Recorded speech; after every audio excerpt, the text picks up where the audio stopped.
Bien. Ahí comenzamos, ya pongo a grabar yo y arrancamos. Hayan puesto a grabar. Perfecto. Esperen que abra acá el... Mientras abro, les cuento por qué me demoré un poquito, porque estaba Esperen que abra acá.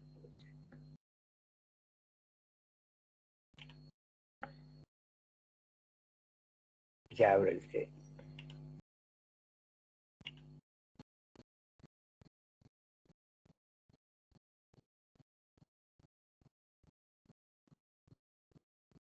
Ya la encuentro acá. Acá está. Y después ya seguimos con el siempre, ya les muestro. Bien. Y ahora les comparto.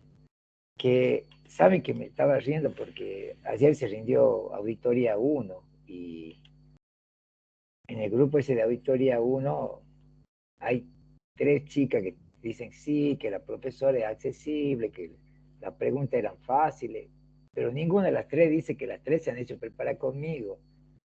O sea, no era yo el que le enseñó bien, sino que la profesora hace preguntas fáciles.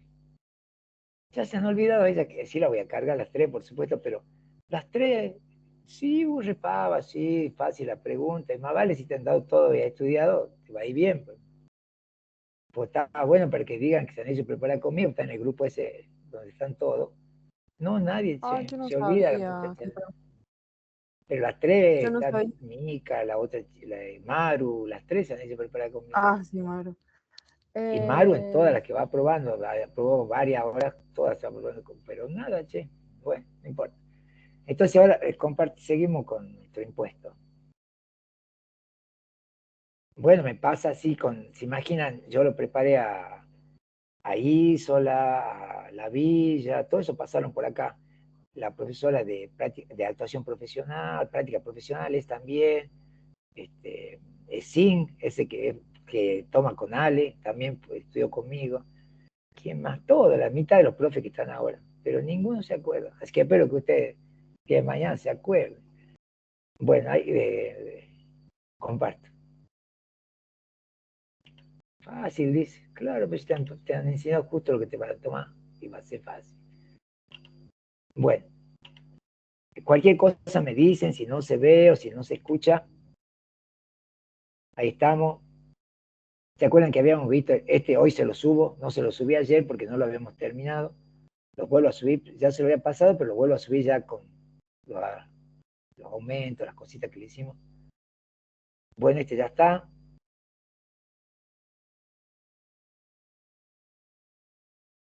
No, este es el 2 creo. Este es el que estamos haciendo, sí. Bueno, nosotros de acá habíamos visto 4 preguntas. ¿Se acuerdan que la última que hicimos fue de las diferencias de cambio producto de la operación de empresa exportadora, ¿en qué momento se generan? Y yo le había comentado a ustedes que había 2 momentos y le aumenté este ejemplo que no lo tienen que saber, ustedes tienen que saber lo que está con letras negritas como respuesta. Los ejemplos son para que a ustedes les sea más fácil interpretar lo que quiere decir la ley cuando dice revaluación anual o variación de la cotización de la moneda. Bien, vamos al 5. El 5 dice, para un sujeto que debe practicar API, o sea, recuerden que API es ajuste por inflación. El otro profe me dijo, justo, miren, si les llega a tomar el profesor Ale, a ustedes les va a parecer así. No sé por qué hacen eso, no deberían, pero bueno. Es exactamente lo mismo. O sea, si él le habla de ajuste por inflación, Ale le va a aparecer esta sigla, que es lo mismo que API, recuerden. Bien, dice, ¿qué tipo de ajuste se produce? Si recuerdan, estamos otra vez con el tema de la muchachada que practica ajuste por inflación, que dijimos que es la sociedad anónima, la sociedad de capital, toda la sociedad de la explotación unipersonal. Entonces dice, ¿qué tipo de ajuste le produce la compra de bien de uso durante el ejercicio? ¿Qué tipo de ajuste le produce la venta de bien de uso durante el ejercicio? Comente cómo calcularía el ajuste en ambos casos. Bueno, ustedes recuerden lo que yo le había comentado, que del punto de vista del ajuste por inflación, la empresa le conviene no tener dinero líquido, sino tener ese dinero invertido de alguna manera. Entonces usted, en función de de ese concepto que que lo vimos ayer, nosotros tenemos acá que nos dice la compra de un bien de uso. O sea, nosotros compramos una maquinaria, ¿se imaginan? Vamos a una situación real, una persona que haya comprado, empezó su ejercicio económico en enero, y bueno, después empezó la devaluación, ¿se acuerdan? En enero con el tema este, después que asumió Milei, y la persona se compró en enero la máquina. Una maquinaria, una fotocopiadora nueva se la compró en enero. Capaz que en ese momento renegó porque le pareció caro, pero hoy, 7 meses después, tuvo una ganancia. ¿Por qué? Porque ese dinero, si la quisiera comprar hoy a la máquina, valdría capaz que el triple.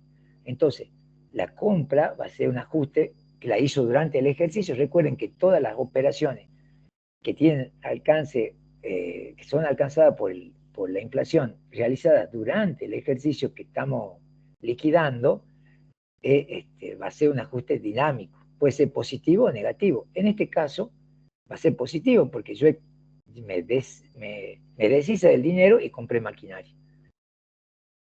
Entonces, para un sujeto que debe practicar API, la compra de un bien de uso durante el ejercicio genera un ajuste impositivo positivo. Positivo, ¿por qué? Porque recuerden que se deshizo de los pesos y tiene la maquinaria. Se calcula y acá nos dice qué tipo de ajuste le produce, ¿no es cierto? ¿Qué tipo de ajuste le produce? Y después acá dice, comente cómo calcularía el ajuste en ambos casos. Entonces acá nosotros hacemos,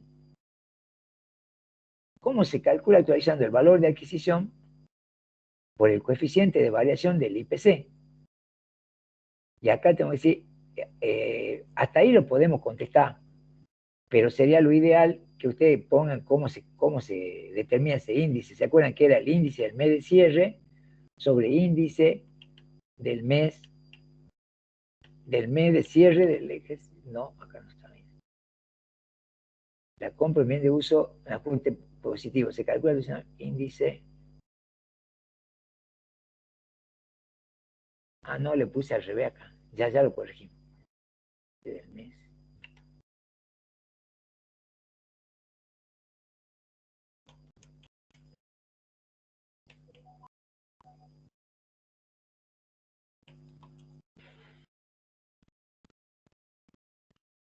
Directamente vamos a poner así.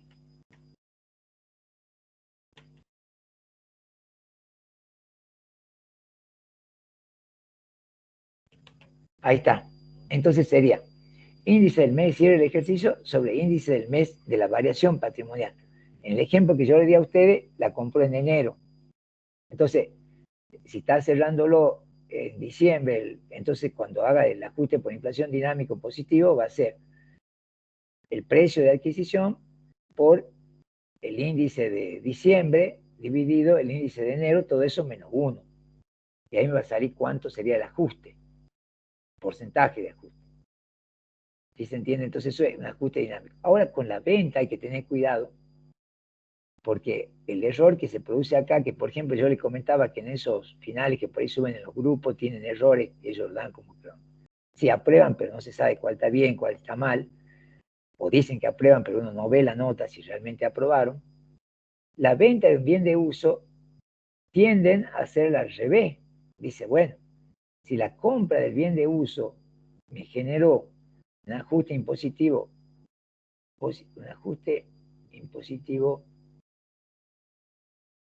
dinámico, vamos a poner. Le pongamos la palabrita acá. Si no le pone no pasa nada, pero si le ponemos está mejor todavía, dinámico. En cambio, la venta de bien de uso no me genera un ajuste dinámico impositivo negativo, saquemos el impositivo. Fácil. Porque negativo, digo, no es que si yo compro el bien de uso y vendo el bien de uso, porque la venta de bien de uso, a ver si lo entienden acá, primero le voy a corregir esto, para que lo leamos de una sola vez bien.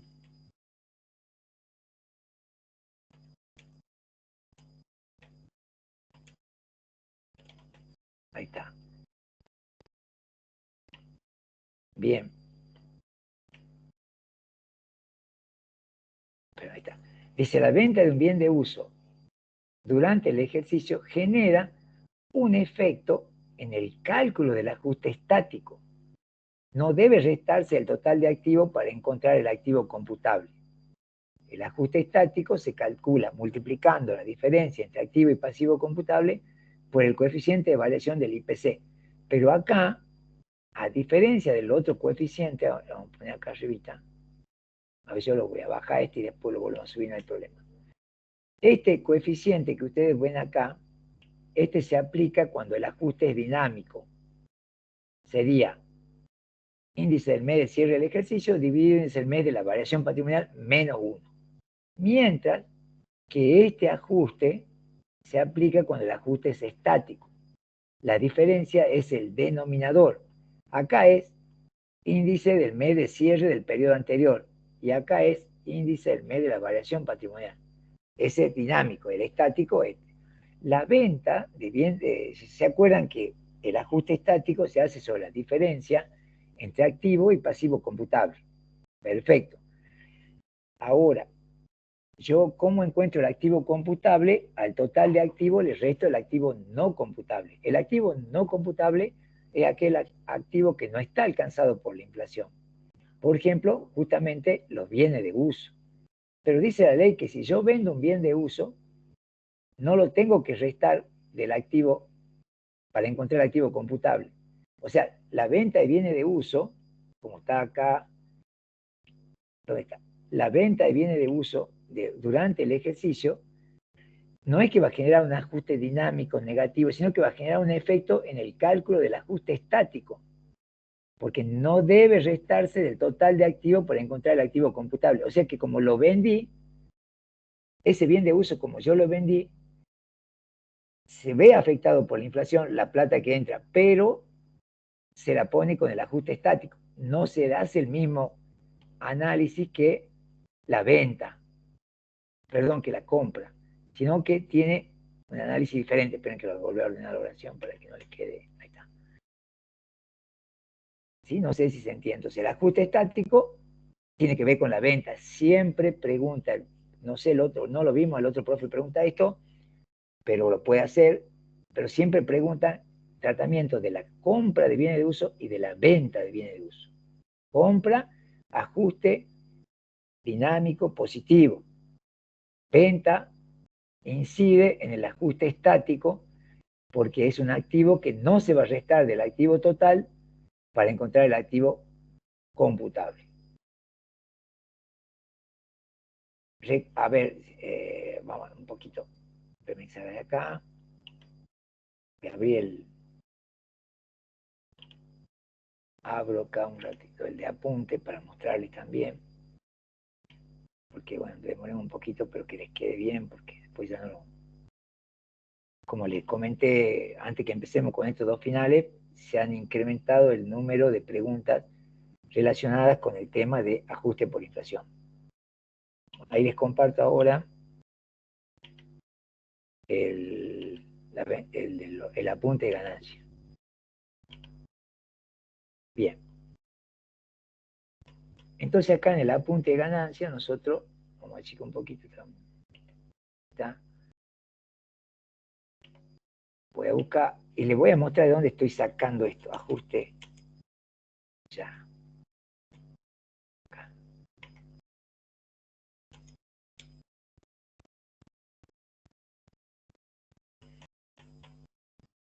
Ajuste por inflación. Bien.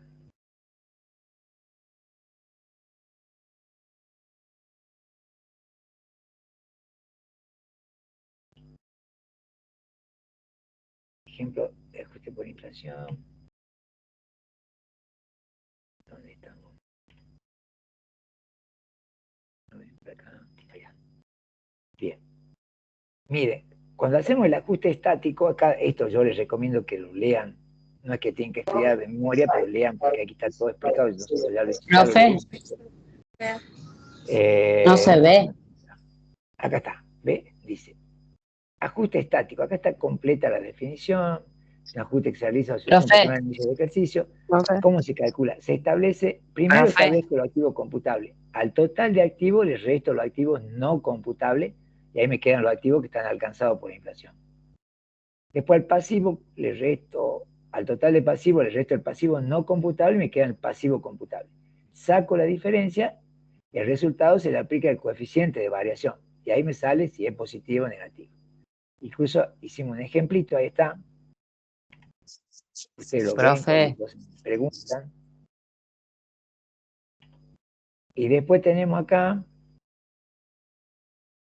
el activo computable. El activo computable, yo le había comentado a ustedes que los principales componentes son los que nosotros vemos en los activos corrientes. Dinero en efectivo, crédito, bienes de cambio. Y en los activos no computables, tenemos acá, miren, inmuebles y tenemos bienes muebles amortizables, incluidos reproductores. Son activos no computables, o sea, un bien de uso. En este caso, la maquinaria, como daba el ejemplo yo. Pero ¿qué pasa acá? Vamos un poquito más abajo. Yo le aumenté esta nota. Los activos mencionados entre el punto 1 y 6, si en el ejercicio que se liquidan fueron vendidos, dados de baja o entregados como dividendo, no se deben restar el valor de lo mismo del activo para encontrar el activo computable. O sea, si nosotros vendemos un bien amortizable, los 6 primeros, ¿ves que son estos que están, yo les he marcado, que lo más común son bienes muebles amortizables, un inmueble, salvo que sea bien de cambio, las acciones, los bienes inmateriales. Si yo vendo algo de esto, eso son no computables. Pero si yo lo vendo durante el ejercicio, como recién al ajuste por inflación lo hago al cierre del ejercicio, no lo tengo que restar del total de activos. Que eso es lo que nosotros pusimos de respuesta en el otro. profe, Pusimos no se acá. ve. Bueno,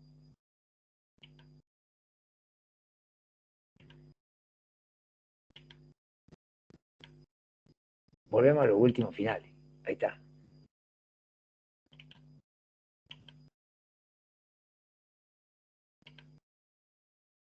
A ver, esperen que me volví a poner, recién me acabo de verlo. Que me han puesto.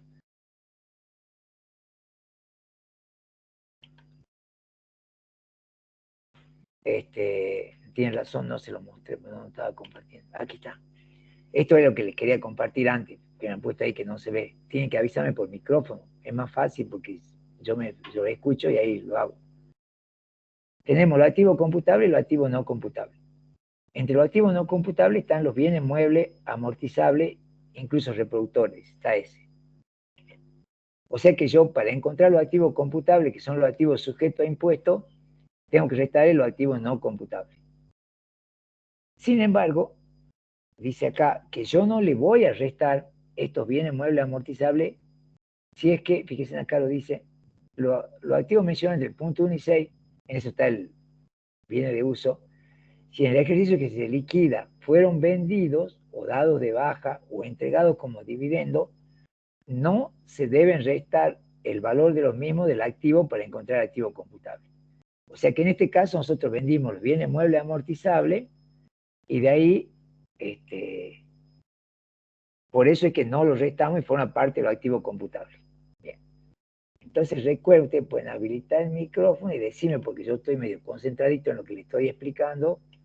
Entonces la ayudita es que ustedes me digan, no se ve, pero o no los escucho. ¿Sí los escucho yo? Ah, no los escucho. Sí le Era estábamos entonces. diciendo, profe, pero no nos escuchaba. Ah, perdón, ahí está, ahora sí los escucho. Yo soy el que tenía apagado acá. ¿Ustedes me escuchan bien ahí? Sí, nosotros sí, profe. Sí, profe. Ahora yo también. No sé por qué alguien, bueno, por qué algo hago mal yo. Ya está bien, Luis, disculpen. Sí, ¿cuál sería el sentido, digamos, de no dar de baja esos no computables?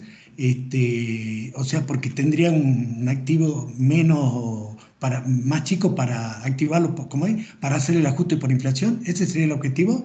el objetivo sería de que vos al venderlo a ese activo, en realidad tenés una pérdida por inflación, por eso lo dejás como activo computable.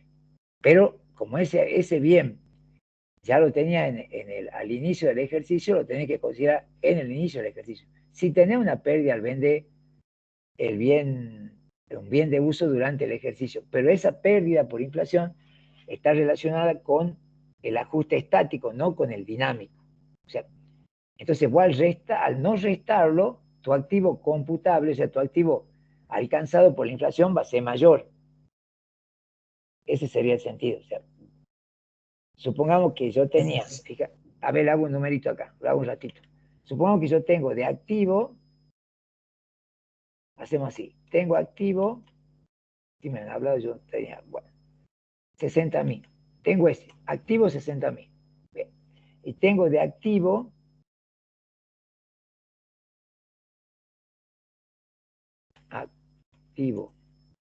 no computable, supongamos que tenemos de activo no computable 40.000. O sea que teóricamente yo hago la resta y me sale que el activo computable, ya lo aclaramos bien, el activo computable es igual a 20.000. Bueno, o sea que teóricamente hasta ahí la empresa tendría alcanzado por la inflación 20.000 pesos. Pero resulta que en ese activo había un bien de uso que él lo vende. En 10.000 pesos, un bien de uso de 10.000 pesos que se vende. Perfecto. Entonces, en ese caso, yo al hacer mi activo no computable, como yo... Profe, sí, disculpe, ¿está mostrando algo? Porque no vemos. O no, yo no veo, por lo menos. estoy No, hablando sí, en lo el está chat. escribiendo en el chat. Lo está escribiendo en el chat. Ah, listo, gracias. Abrió el chat. A ver, vamos de vuelta. Fíjate en el chat está, dice, activos 60.000, activo no computable 40.000. Entonces, el activo computable sería 20, o sea que yo tendría 20.000 ajustado por inflación. Pero si yo digo que vendo un bien de uso, a ver, me pone todo mejor. Está en el chat, recuerda. Venta de bien de uso, porque el ejemplo sí lo tienen en el otro, pero bueno, hay que estudiarlo. Venta de bien de uso sería 10.000. Venta de un bien de uso de costo 10.000. Ahí está, vamos a poner todo. Hagámoslo bien. Entonces yo, durante el ejercicio, vendo un bien de uso que tenía un costo de 10.000. Dice que ese bien de uso yo no lo tengo que restar del total de activo, porque yo lo he vendido. Entonces mi activo, que era 60.000, o sea, va a ser los 60.000. A ver, ahora lo voy a poner así, a ver si lo entienden mejor. Ahora mi activo no computable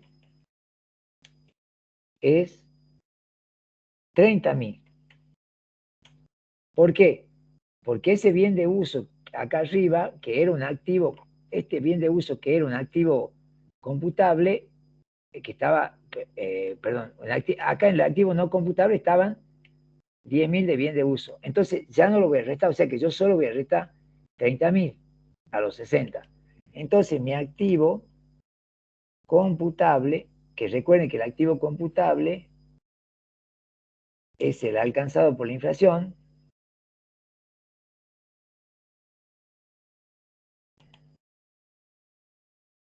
va a ser igual ahora a 30.000.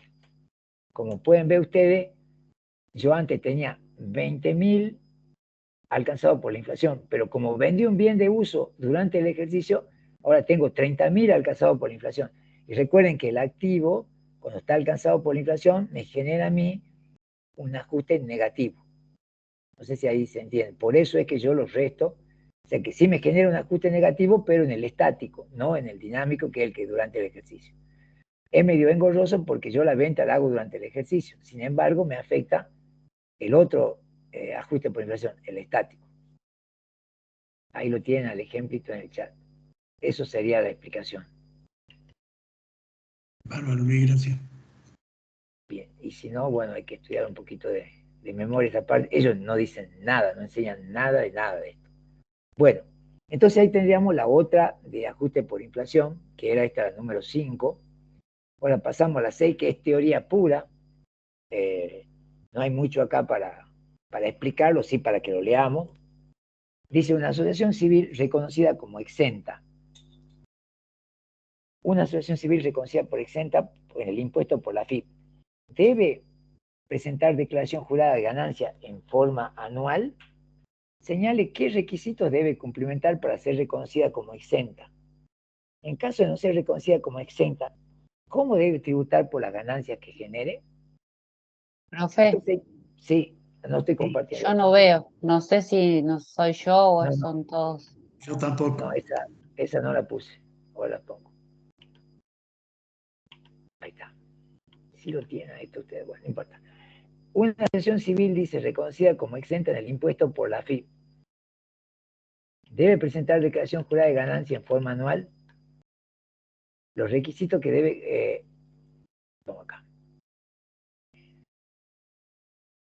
Señale qué requisito debe cumplimentar para ser reconocida como exenta. En caso de no ser reconocida como exenta, ¿cómo debe tributar por la ganancia que genere? A ver, le explico, lo leemos todo de vuelta, porque por ahí está una confusión que tiene la gente, ¿no? En general, miren, una asociación civil, o sea que no persigue fines de lucro, reconocida como exenta en el impuesto a la FIP, ¿debe presentar declaración jurada de ganancia en forma anual? Esa es la primera pregunta. La segunda pregunta. Señale qué requisitos debe cumplimentar para ser reconocida como exenta. Y en caso de no ser reconocida como exenta, ¿cómo debe tributar? O sea que tenemos 3 en una. La primera, entonces. La primera es esta. Vamos a sacar el número, lo vamos a poner así. Y esta lo vamos a poner acá abajo. Ahí está. La primera. Una asociación civil reconocida como, ya lo hicimos esta, pero no se acuerdan. Pues yo le Igual que las después, fundaciones, digamos, que estaban exentas, sería el mismo caso. claro, el mismo caso. Todas estas son igual, porque todas las que no persiguen el fin de lucro estarían en el mismo caso. Dice, una asociación civil reconocida como exenta del impuesto por la AFIP debe presentar declaración jurada de ganancia en forma anual, porque la entidad está exenta del pago, pero no de presentar la declaración jurada, o sea que sí debe presentar. Después la segunda decía, ¿qué requisitos, fíjense acá está la segunda, qué requisitos debe cumplir para ser reconocida como exenta? Entonces dice, acá yo les puse, hay dos que son los más importantes, que ya lo vemos enseguida, ahí está, dice, destinar el patrimonio y los beneficios al fin para el cual fue creada y en ningún caso se distribuyen directa o indirectamente entre los socios. O sea que todo lo que genera y todo lo que tiene, en realidad saben cómo el texto completo, pues esta es la parte de impuesto. Dice que cualquier entidad de bien público, una fundación, una asociación civil, si cierra su puerta tiene que donarle todo al Estado. No pasa eso, la gente se lleva la cosa a su casa y listo. Pero si sería así tajante, fíjense, dice destinar el patrimonio y los beneficios a fin para el cual fue creado, y en ningún caso se distribuye directo o indirectamente entre los socios. Eso tiene que decir el estatuto, por ejemplo, para que sea reconocida como exenta. Este requisito también es, ¿no? O sea, estar inscritas como exentas como AFIP, pero eso, bueno, está ahí. Eso, en realidad, los dos, los importantes son le voy a poner yo uno a porque este sí es importante. Solo que uno, usted tiene que acordarse así. Ahí está, uno, ahí está, bien. Estos dos son los más importantes. O sea que si decimos estos dos, podemos zafar. Igual lo vamos a ver todo, por supuesto. Dice, estar inscrita como exenta en la AFIP, destinar el patrimonio y los beneficios al fin para el cual fue creada, y en ningún caso se distribuyan directa o indirectamente entre los socios. Bien. No abonar, fíjense en la tercera, igual se la voy a explicar todas, por supuesto, son 5, tenemos acá.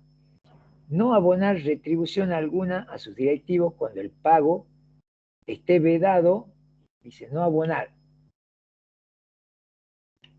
de retribución alguna cuando el pago esté vedado por la norma de constitución y funcionamiento. O sea que si cuando se constituye la empresa entre sus disposiciones, dice que los directivos no van a cobrar nada, no se le paga nada.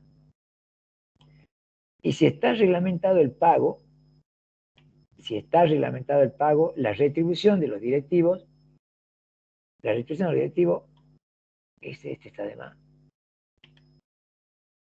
no debe superar en más de un 50% al promedio anual de las 3 mejores remuneraciones del personal administrativo. Ese le voy a poner un ejemplito para que lo entiendan, se lo leo de vuelta. Si está reglamentado el pago de retribución al directivo, supongamos que, bueno, el director de la fundación sí se le puede pagar sueldo. Pero dice, bueno, pero ese sueldo no debe superar en más del 50% el promedio anual de las 3 mejores remuneraciones del personal administrativo. Veamos el ejemplo.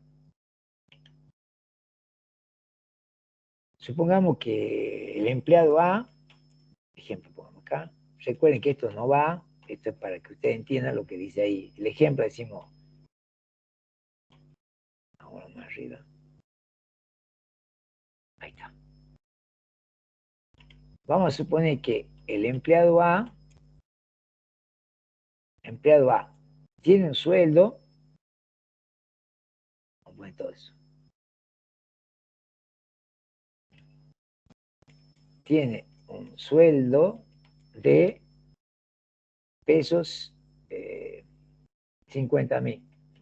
Vamos a hacer el número ahí, chicos no. Empleado B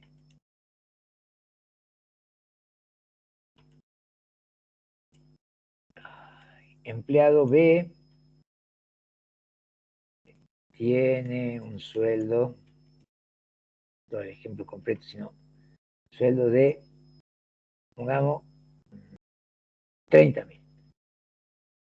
Bien.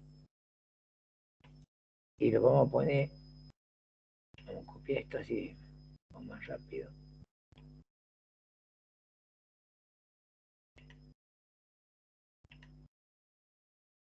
Ahí está. Y el empleado C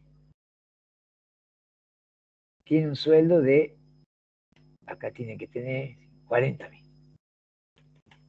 Ahí está. Entonces, estos serían los sueldos de, recuerden que yo a esto le saco el color para que sepan que no va en la respuesta. Bien, saquemos color. Entonces, estos empleados tienen, esos son los sueldos, ¿sí? 50.000, 40.000 y 30.000. ¿Y qué dice acá entonces? Si está reglamentado el pago de retribución a los directivos, no debe superar en más de un 50% al promedio anual de las 3 mejores remuneraciones del personal administrativo. Entonces, promedio, ponemos promedio de sueldo,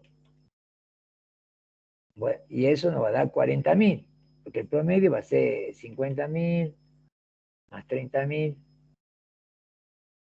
más 40.000.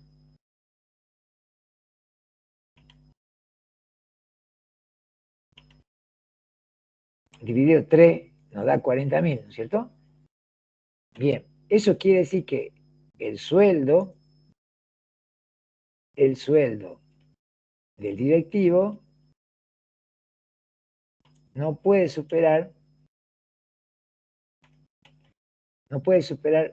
los 60.000. ¿Por qué? Porque dice que es el promedio, el máximo es el promedio más promedio más 50% del promedio.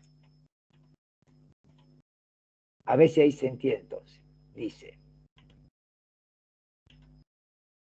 si está reglamentado, o sea, si no hay retribución, si dice el estatuto que no se paga retribución, no puede cobrar nada.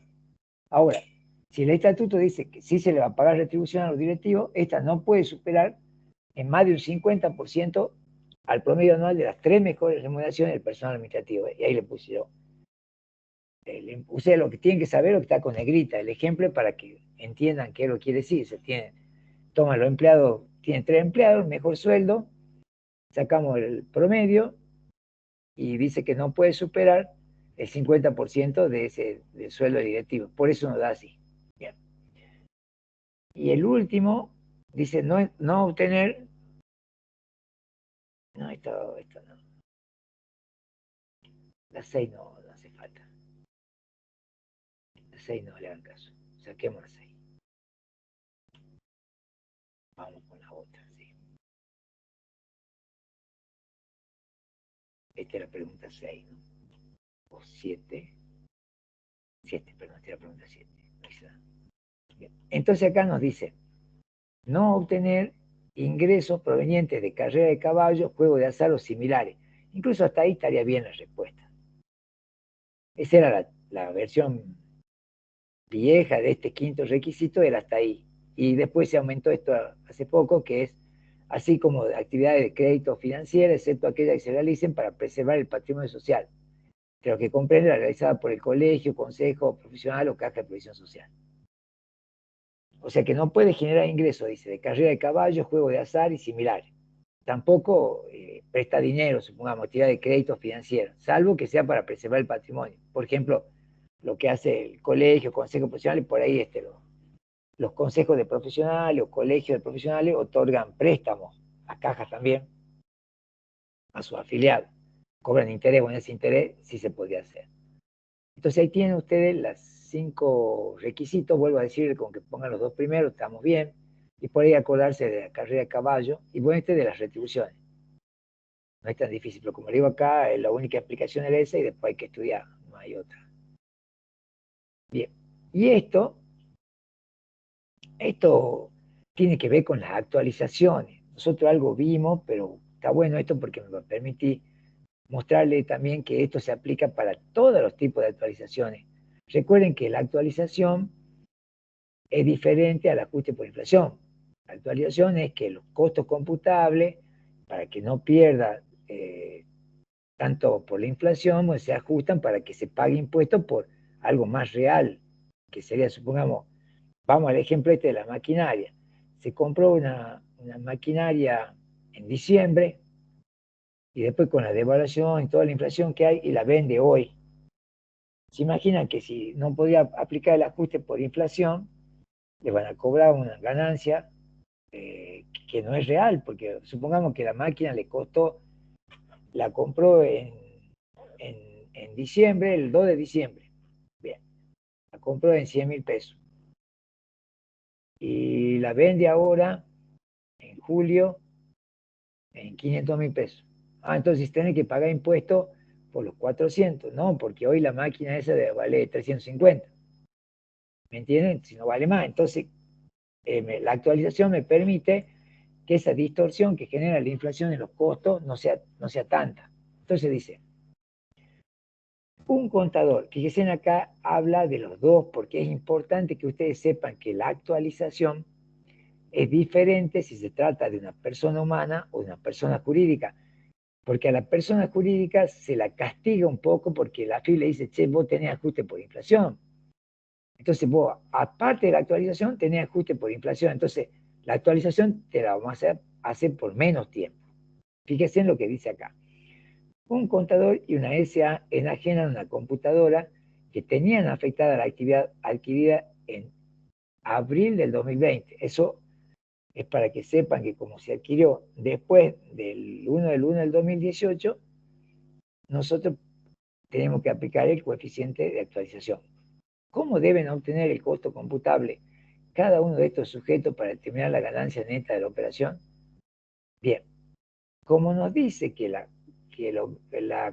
que está vendiendo lo compró después del 1 del 18, nosotros tenemos que decir, muy bien, entonces los dos actualizan. Ahí el error es decir que los dos actualizan de la misma manera. Fíjense en dónde está la diferencia. Yo les puse oraciones separadas. Dice acá, el contador enajena una computadora, recuerden que usamos las palabras de la pregunta, que tenía afectada la actividad, deberá obtener el costo computable actualizando el valor residual. Recuerden que cuando yo vendo un bien mueble, el costo es el valor libre, o sea, el valor residual. Actualizando el valor residual desde la fecha de adquisición, 4 del 2020, hasta la fecha de venta, considerando la variación del IPC entre las fechas señaladas. Considerando la variación del IPC entre las fechas señaladas. En cambio, fíjense en la SA. La SA que enajena una computadora que tenía afectada la actividad deberá obtener el costo computable actualizando el valor residual desde la fecha de adquisición hasta la fecha de cierre del ejercicio anterior al que se vende, considerando la variación del IPC entre las fechas señaladas. O sea que si yo, por ejemplo, este examen que estamos viendo se realizó el mes pasado, junio. Entonces, si yo compré la computadora, la adquirí en abril del 2020, teóricamente está totalmente amortizada, pero no nos pregunta eso. Si yo la compré en abril de 2020, ¿está bien? Y la vendo en junio del 2024. Si soy persona humana, yo la voy a actualizar desde abril del 2020 hasta junio del 2024, que es cuando la vendo. En cambio, si soy persona jurídica, SA, SRL, yo la voy a actualizar desde abril del 2020 hasta diciembre del 2023. Por eso dice que la sociedad anónima ajusta, actualiza, vuelvo a leer esa parte, el valor, dice, la enajen en la computadora que tenía afectada la actividad deberá obtener el costo computable actualizando el valor residual desde la fecha de adquisición hasta la fecha de cierre del ejercicio anterior al que se vende, considerando la variación entre del IPC entre las fechas señaladas. Ahí está. Bien. Y ahora les voy a mostrar un segundo. Vamos a salir de acá, voy al apunte. Y ya no me lo pongo. Primero que tengo que hacer es compartir, si no, por ahí me olvido. Ahí está. Vamos a ir al apunte. Y en el apunte que estamos justamente en la parte vamos a poner actualización. Yo quiero mostrarle el índice de actualización, que es parecido, pero no es igual al índice de ajuste por inflación.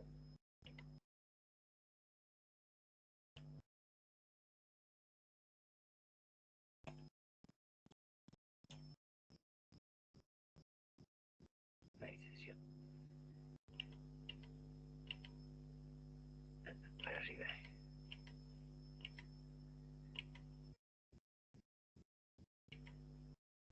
Aquí está. Ustedes tienen una partecita en el apunte que se llama actualización. Y dice, si se trata de sujetos que practican el ajuste por inflación, actualizan hasta la fecha del cierre del ejercicio anterior al de la venta, mientras que el resto de los sujetos actualizan hasta la fecha de enajenación. Así dice la ley, ¿eh? Vuelvo a leerle. Si se trata de sujetos que practican el API, o sea, el ajuste por inflación, cuando actualicen algún costo computable, siempre lo van a hacer hasta la fecha de cierre del ejercicio anterior de la venta, mientras que el resto de los sujetos actualiza hasta la fecha de enajenación. Pero cuidado con lo que dice después. No le preguntan, no he visto preguntas de esto, pero tranquilamente lo pueden hacer. En caso de enajenación de bienes adquiridos en el mismo ejercicio, no se actualiza, no hay actualización de valor de costo, me parece, con la inflación que hay, me parece que perdemos ahí. O sea que si yo hubiese comprado la maquinaria en enero y la vendo ahora en junio, no lo actualizo al valor porque está dentro del mismo ejercicio. O sea que la actualización solo se aplica si son de ejercicios anteriores. ¿Cuáles son los valores actualizables? Fíjense, ¿qué se actualiza? Bueno, la venta de bienes muebles amortizables, que sería el ejemplo de la computadora que tenemos ahora, la venta de bienes inmuebles que no sean bienes de cambio, bienes intangibles, como por ejemplo una patente, acciones, esto es lo que quería mostrarles. La venta de acciones también se actualiza, ¿sí? Después, acá, en el caso de venta y reemplazo también, fíjense en este último que quería mostrar, porque este tampoco lo van a tener en cuenta, nunca preguntan, pero hay que tenerlo en cuenta. ¿Dónde está? Pucha, bajemos despacito. Buen impuesto cedular, sí, y enajenación. No, yo les quería mostrar que el quebranto también se actualiza. Ya lo ponemos. Sí, se los mostré, pero bueno, uno va, a medida que van pasando los días, va incorporando más cosas y bueno, entiende más. A ver.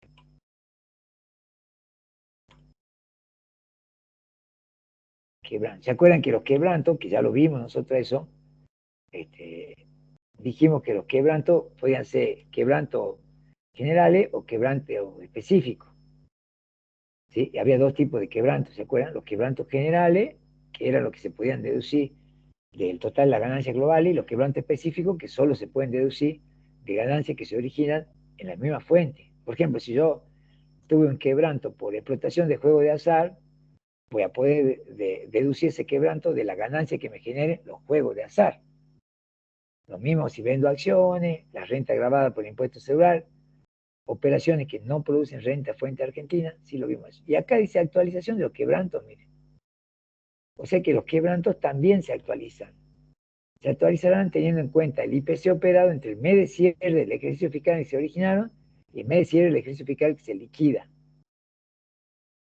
Coeficiente de actualización. Bueno, acá el coeficiente de actualización, me viene al pelo porque está mal, es así, es sin el -1. Es sin el -1. Directamente hago índice de cierre del ejercicio, cierre del ejercicio que se originó el quebranto. O sea que en cualquier actualización yo siempre hago el índice de cierre del ejercicio dividido el índice del momento en que se realizó la operación, pero sin el -1. El -1 es solamente para ajuste por inflación. Bien, los cálculos son distintos. Bien. Entonces ahí ya vimos cómo viene la mano con la actualización. Volvemos a nuestro examen.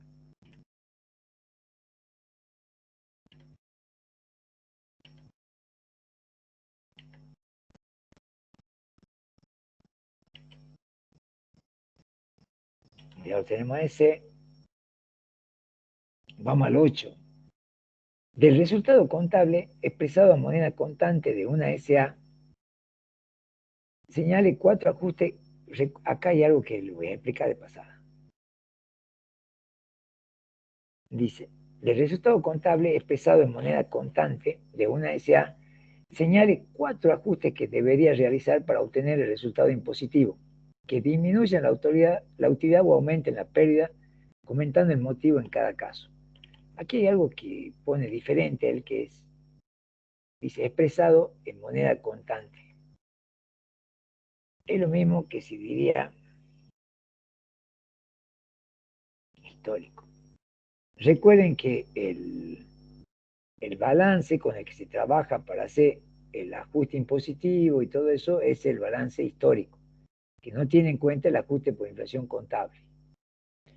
Y acá nos dice, los ajustes, ¿se acuerdan que era que cuando yo analizaba lo que estaba imputado en el estado de resultado contable, a la luz de la ley impositiva, podían surgir partidas que requieren un ajuste en columna 1 o en columna 2. En columna 1 significa que baja la ganancia, o sea, baja la ganancia sujeta a impuesto, y en columna 2 significa que aumenta la ganancia sujeta a impuesto.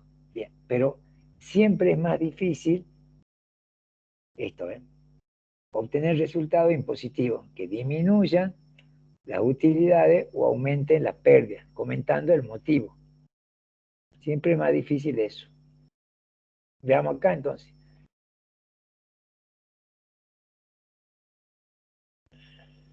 No, este está mal acá. Este no va. Dividendo recibido de una sociedad del país. Si yo recibo dividendo del país, eso va a ir en la contabilidad, pero acá le vamos a poner el motivo.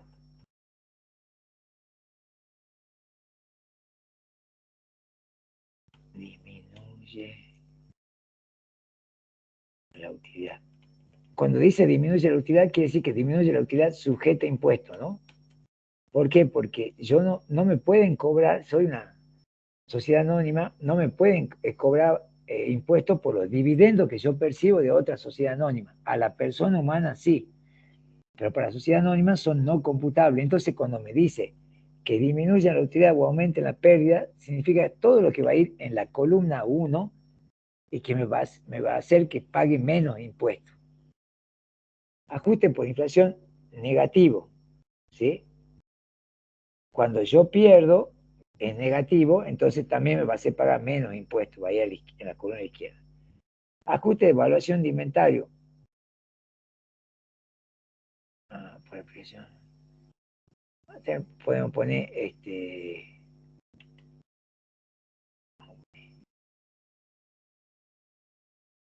ajuste el costo de mercadería vendida impositivo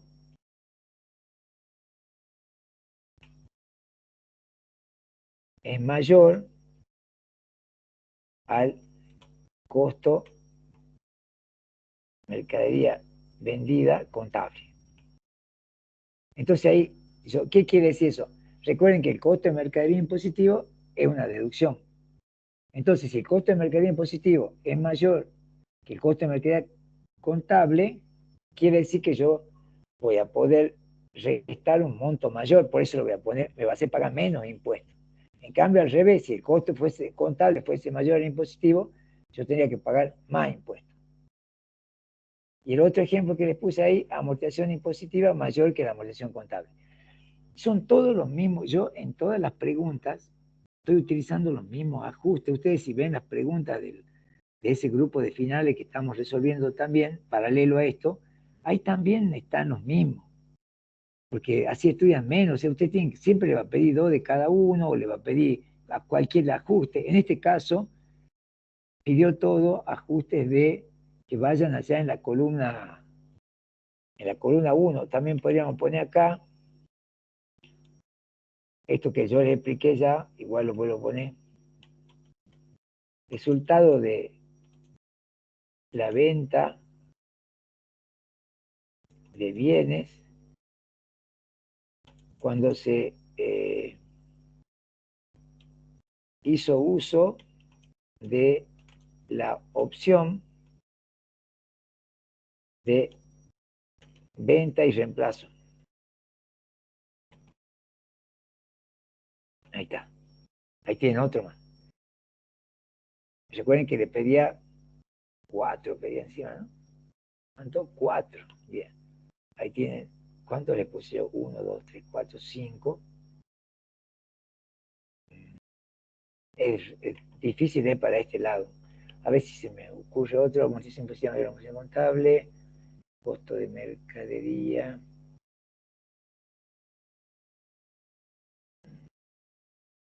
No, ahí dejemos, o sea, son más complicados para entender lo que viene. Ahí lo dejemos, 5 tienen. Pero después tienen del otro lado, que eran todas las deducciones no admitidas. A ver, les muestro eso un ratito. Y si me pediría ajuste en general, tenemos también resuelto de eso, pero les voy a mostrar en el apunte dónde están los ajustes en general, que cuando me dice que señale ajuste nada más. No me pide así que sean ajustes que vayan disminuyendo la ganancia o aumentando la pérdida, sino que me pide simplemente ajuste.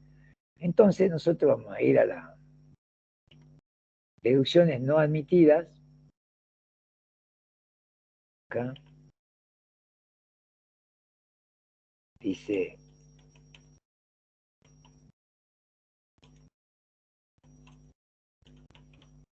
deducciones no admitidas. Bien. Bueno, había varias, sí lo vimos también. Y acá tienen un grupito.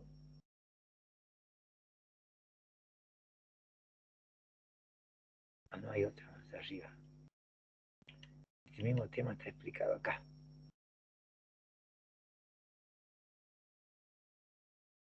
Ve, todas estas que están acá, todas estas que están acá son, a ver, acá vamos a poner, deducciones no admitidas. Estas son las que aumentan la ganancia. Todas irían en la columna 2. Todos estos son ejemplos de ajustes en columna 2. Está en la página 25, por ahí si quieren anotar. Si me pide ajuste en general, entonces yo pongo deducciones no admitidas, impuesto a las ganancias del periodo anterior, multas fiscales, cota causídica, intereses punitorios, multa del banco, multa de la UIF. Todas estas, acá tienen 9 que irían en columna 2 los ajustes. Y le di 5 que irían en columna 1. Ahí tienen 14, digamos. De esas 14 normalmente le van a pedir 2 y 2, 3 y 3. Bueno, este es un caso especial que pidió 4 del sector más difícil, porque siempre, como ven, son más numerosas las que van, los ajustes que van en columna 2. O sea, es más fácil que deducciones consideradas contablemente no sean consideradas impositivamente. Es más fácil que suceda eso. Bien. Entonces, dentro de deducciones no admitidas, el tema se llama así. Nosotros hicimos ya una pregunta también de eso, que nos pedía los exámenes esos de ALE que hicimos, decía señale 3 deducciones no admitidas.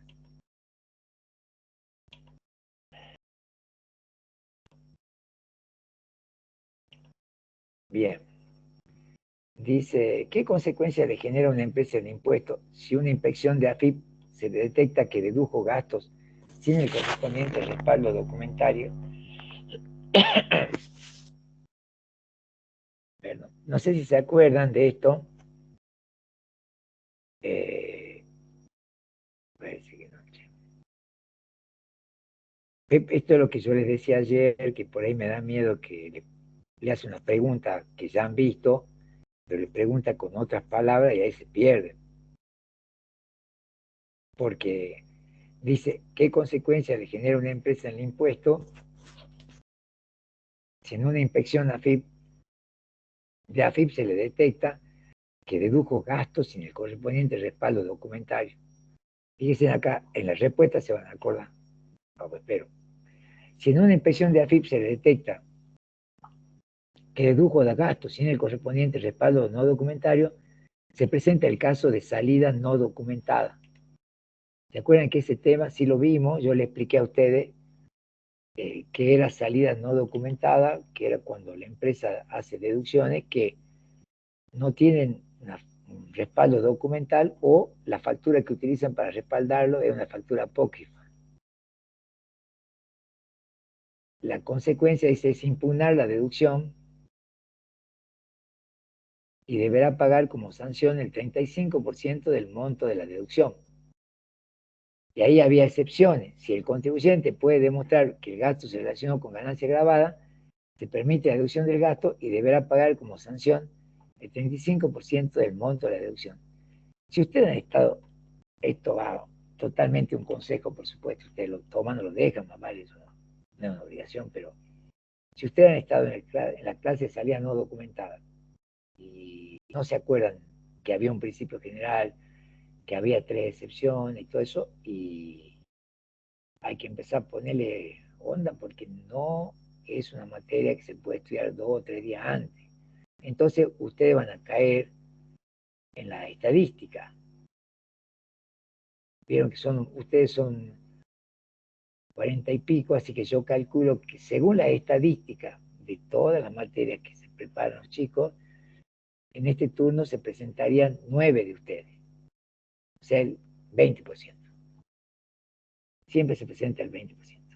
Para que puedan aumentar más, tienen que empezar a estudiar o leer, porque es largo, che. Bueno, pero este tema sí lo habíamos visto, igual lo volvemos a decir, no hay problema. Entonces, por eso uno también se atrasa, yo por ahí proyecto un número de clases, pero por ahí se hace más largo porque repetimos temas, digamos. No importa. ¿Qué consecuencias le genera a una empresa en el impuesto si en una inspección de AFIP se le detectó que dedujo gastos sin el correspondiente respaldo documentario? Entonces, hay una figura, ¿se acuerdan que era uno de esos los casos especiales que yo les marqué ahí en el sector del apunte, 6 casos que dice caso especial? Uno de ellos era salida no documentada, que se presentaba cuando la empresa presentaba la declaración jurada y dentro de esa declaración jurada había deducciones que no tenían respaldo documental o tenían factura apócrifa. ¿Qué quiere decir factura apócrifa? Facturas que no son ciertas y que no permiten determinar quién es el verdadero responsable, quién es el que realmente se quedó con la ganancia. ¿Y cuál sería el ejemplo de eso? Pues yo sabía de un ejemplo, a ver, supongamos que ustedes son un restaurante y presentan una deducción de 200 kilos de papa. Y resulta que lo justifican con una factura de una librería. El membrete de una librería tiene todos los... y exagerado el ejemplo para que se entienda bien. Tiene todos los datos. O sea que existe esa librería, todo. Pero ustedes ponen ahí que a esa librería compró las papas. Entonces, ¿qué hace AFIP? AFIP revisa si es que la librería también está anotada como vendedora de papas. Dice, no, no está anotada como vendedora de papas. Entonces es una factura apócrifa. O sea que la factura apócrifa es aquella factura que aunque esté en condiciones adecuadas, no permite identificar al verdadero beneficiario de esa operación. Entonces se le impugna la deducción al restaurante y se lo sanciona con el pago del 35% sobre el monto de la deducción. Es el principio general. Sin embargo, dice la ley, salvo que vos podás demostrarme que la compra la efectuaste, en ese de la factura apócrifa no hay chance, no está hasta la mano. Pero si no presentó ninguna factura, dice, si vos me mostrás que se relaciona con ganancia grabada, se presentaban 3 excepciones. Una era que si era un gasto, por ejemplo, por un servicio, flete, yo lo podía deducir, igual me cobraban el 35%. Si era la compra de bienes, y yo le demostraba que si realmente lo compra el bien, entonces eso era un valor activable y deducible vía amortización y no pagaba el 35%. Y el tercer caso era cuando no se consideraba ganancia grabada lo que esa persona cobraba. Y yo le voy a dar el ejemplo de los changarines, que por ahí llega un camión con bolsa de harina y bueno, y le paga 20.000 pesos a cada changarín para que baje las bolsas. Como eso no es ganancia en manos de quien lo cobra, puede deducirlo la sociedad o el contribuyente y no le van a cobrar nada. En este caso, un caso específico porque nos dice que dedujo gastos. Por eso es que acá se contesta en relación a esa excepción. No, yo lo que les dije recién, el marco teórico de salida no documentada. Entonces acá nos dice, lo vuelvo a leer. Si en una inspección de AFIP se le detecta que dedujo gastos sin el correspondiente respaldo documentario, se presenta el caso, por eso les puse el nombre de salida no documentada. La consecuencia es impugnar la deducción y deberá pagar como sanción el 35% del monto de la deducción. Ese es el principio general. Pero tiene una excepción. Fíjense, si el contribuyente puede demostrar que el gasto se relacionó a ganancia grabada, se permite la deducción del gasto y deberá pagar como sanción el 35% del monto de la deducción. Esa es salida no documentada. Y esta es medio, esta la he hecho como para decir, bueno, le pido 10, dice, porque este era de 10, el que hicimos, el anterior era solamente de 8. Dice, ¿qué consecuencia le genera a una empresa, según la ley de impuesto a las ganancias, el no haber retenido el impuesto a las ganancias en una operación que le correspondía retener?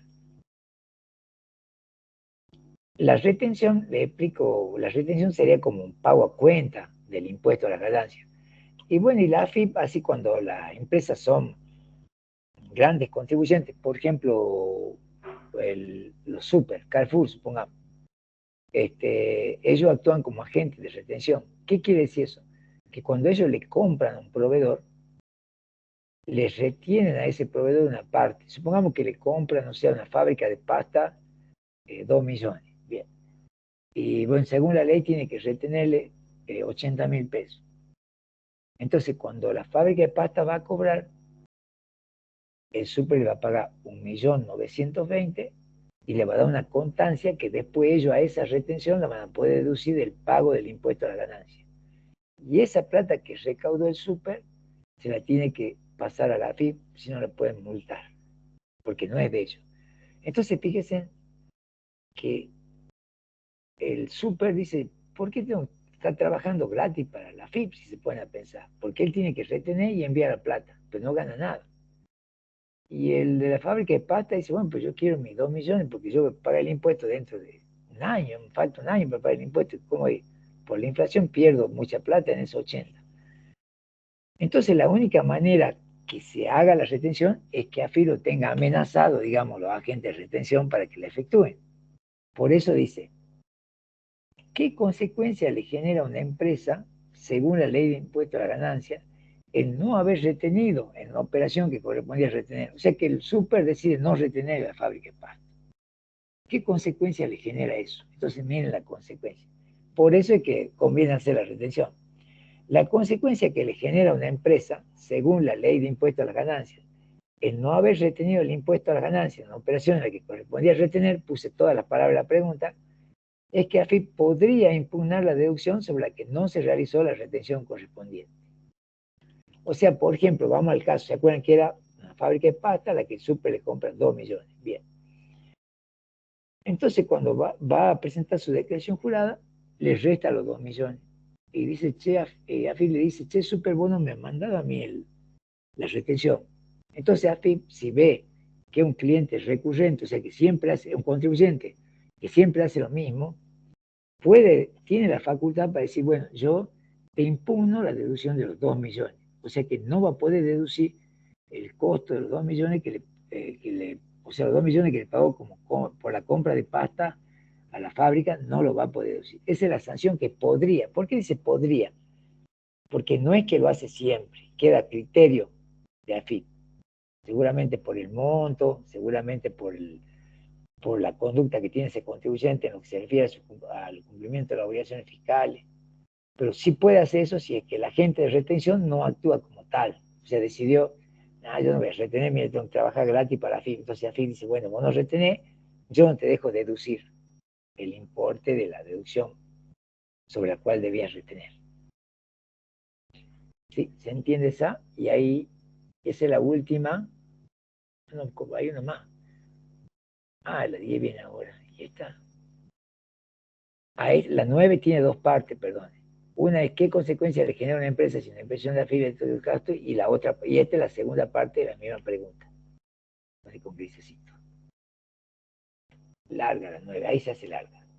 Bien. Y la 10, que creo que es la última, porque tenía 10 esta, es parecida a la que vimos ayer. Dice, vamos a leer la 10. Esta es un poco aplicación del marco teórico sobre la práctica.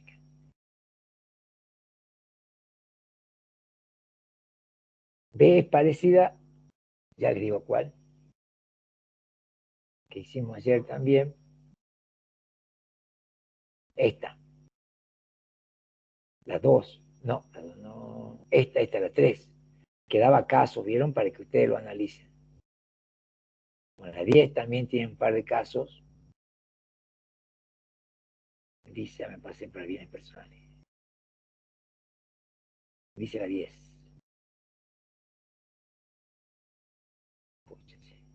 Ahí está. Para una persona humana, estamos en la 10. Para una persona humana que posee las siguientes participaciones, diga si le corresponde declarar ganancia en el año 2023. O sea, le da la participación de la persona humana y ustedes le tienen que decir si es que la ganancia se declara en el año 2023 o si se declara en otro año. Dice, socio de una sociedad colectiva con una participación del 50%. En el ejercicio cerrado el 30 del 6 del 2023, el resultado impositivo de la sociedad ascendió a 800.000. Ganancia. Esta suma no fue cobrada ni se la acreditó al 31 del 12 del 2023. Bien. Yo lo que tengo que ver, como siempre, lo primero era qué criterio de imputación tiene la ganancia esa, a la que estamos analizando. Y el ejercicio cerró el 30 del 6 del 2023. Recuerden que la persona humana tiene que presentar sus declaraciones juradas. Toda la ganancia que obtuvo desde enero a diciembre del 2023. Entonces esta la obtuvo el 30 del 6 del 23, ahí cerró, ahí ya le toca a él el 50% de los 800.000 pesos. Ahora dice, esta suma no fue cobrada ni se le acreditó, pero resulta que yo, para saber si es que ese dato es importante o no, yo tengo que saber si la ganancia que estoy analizando se imputa por el criterio de devengado o por el criterio percibido. En este caso se imputa por el criterio de lo devengado, porque es tercera categoría. La ganancia que obtienen las sociedades y las explotaciones personales es tercera categoría. Entonces, vamos acá y dice, corresponde declarar la ganancia según su participación, o sea, los 400.000 pesos en el año 2023. Se aplica el criterio de lo devengado. No se considera si fue cobrada o acreditada en cuenta el 31 del 12 del 23. ¿Sí se entiende? Entonces la ganancia, como es de persona jurídica que la percibe la persona humana, porque recuerden que la sociedad colectiva no tributa en cabeza de la sociedad, sino tributa en cabeza de los socios, salvo, como vimos ayer, que la sociedad haga uso de la opción. Si no, no tributa. Bien. Socio en un 60% de una SRL con cierre de ejercicio el 2 del 2023, el resultado impositivo de la sociedad fue 1 millón. Se produjo distribución de utilidades el 11 del 23. ¿Cuál es la diferencia? Acá son preguntas complicadas porque acá yo ya vengo con la sociedad colectiva que tributa en cabeza del socio, pero resulta que la ganancia que se percibe en la sociedad colectiva es de tercera categoría y está alcanzada por impuesto global. En cambio acá nosotros nos dice, socio en un 60% de una SRL, con cierre de ejercicio. El resultado impositivo de la sociedad fue 1.000.000. Se produjo distribución de utilidades el 11 del 2023. Entonces acá también se imputa en el 2023. Pero fíjense en cómo dice, esta ganancia se imputa en el año 2023. Corresponde imputarla, no hace falta, voy a poner esto, en la justificación patrimonial, porque esta ganancia está sujeta a una retención del pago único y definitivo del 7%.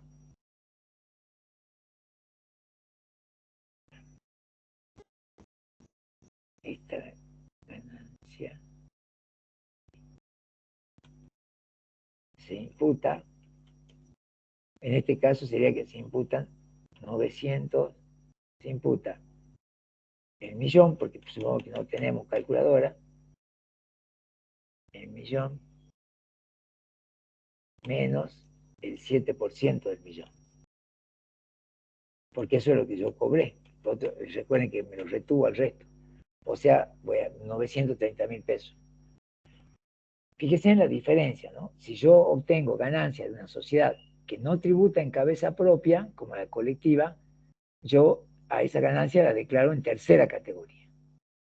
En cambio, si yo recibo ganancias de la sociedad, de una sociedad de responsabilidad limitada, tengo que imputarla, pero ya no como ganancia tercera, porque es una ganancia cedular.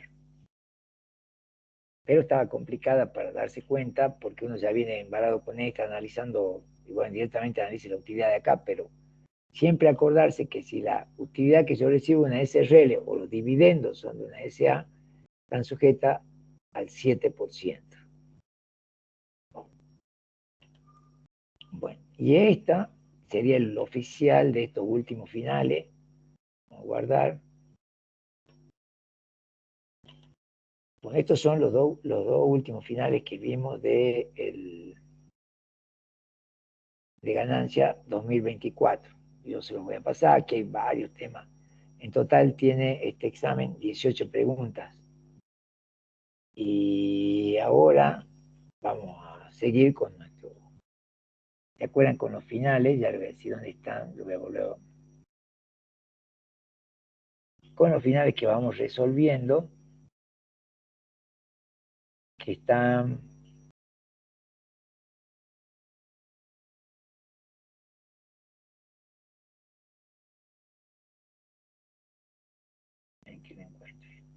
que fue que lo dejamos cuando hicimos los de Ale y esas cosas.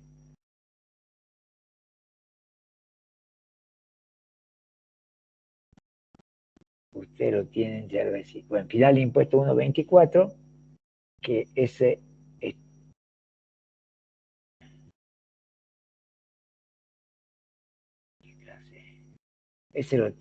a ver, yo lo voy a volver a poner primero, pues sí.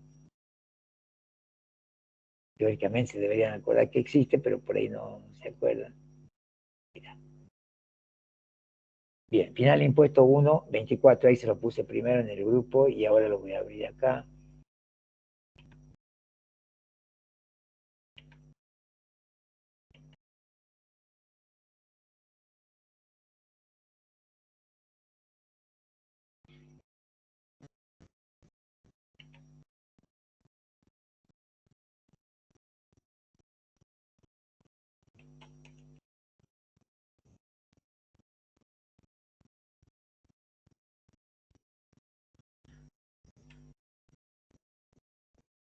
Ahí lo abrimos y seguimos con ese.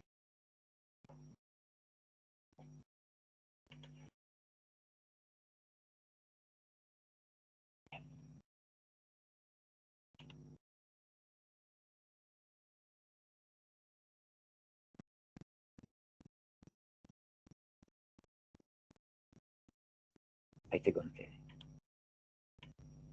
Y les comparto. Ahora vamos a tener que ver dónde andábamos con este.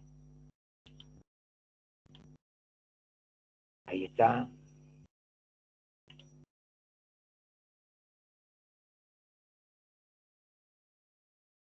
No me acuerdo en qué final.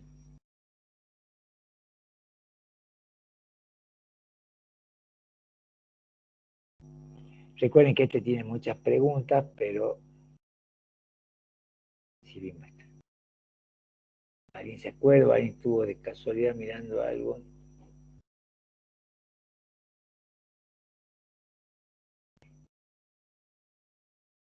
No, no íbamos en estas preguntas, íbamos más arriba.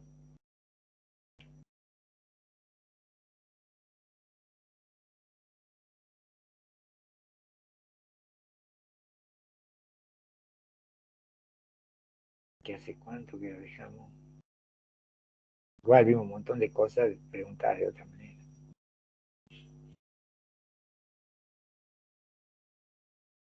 Acá está.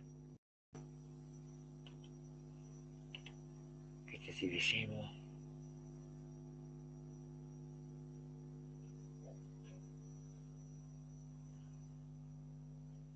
¿No se acuerda nadie?